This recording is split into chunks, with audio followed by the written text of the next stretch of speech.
Hello, everybody. My name is Adam Baggett, and for this assignment, I decided to talk about Michel Foucault.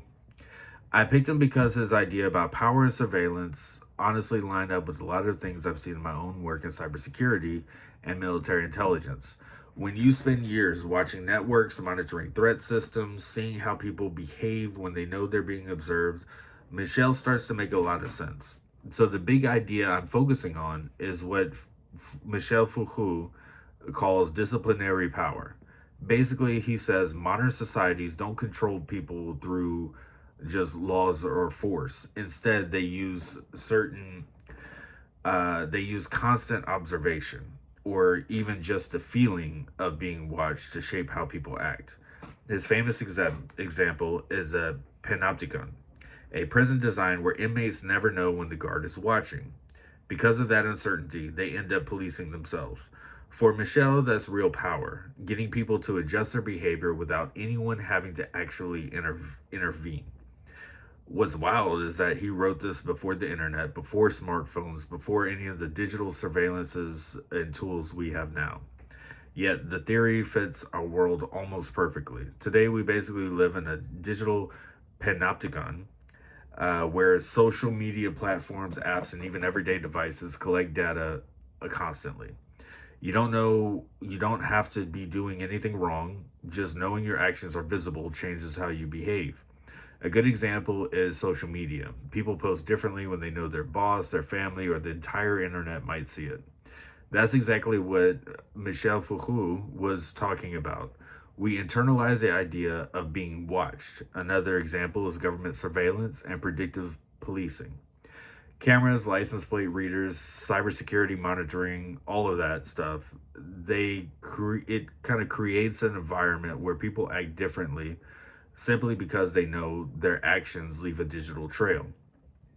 And honestly, I've seen this firsthand. Back when I worked as a cybersecurity analyst for United States Forces Korea headquarters, or USFK for short, we monitored threat detection systems across the entire Korean theater. One night we caught a weird blip. It turned out to be a red hat exercise, basically our own people testing us. But the reaction it triggered was real. Everyone immediately tightened up, double checked logs, and adjusted behavior because we thought someone might be probing us.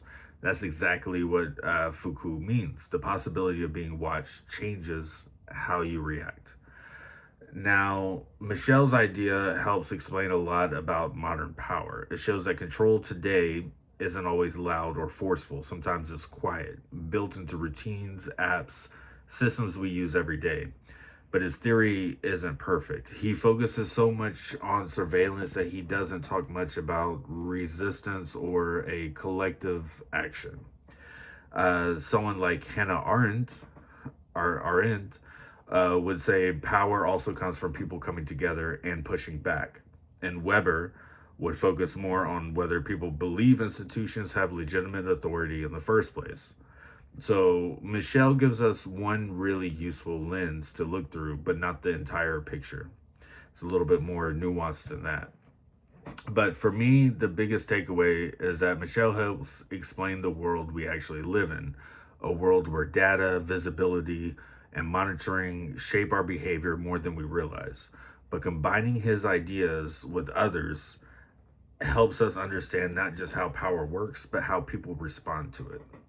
Another good example of that is, you have a house and there's a sign that says under constant surveillance or you're being monitored 24/7. You're automatically going to act differently versus not having that sign or not knowing that there was some kind of surveillance equipment or anything like that watching you.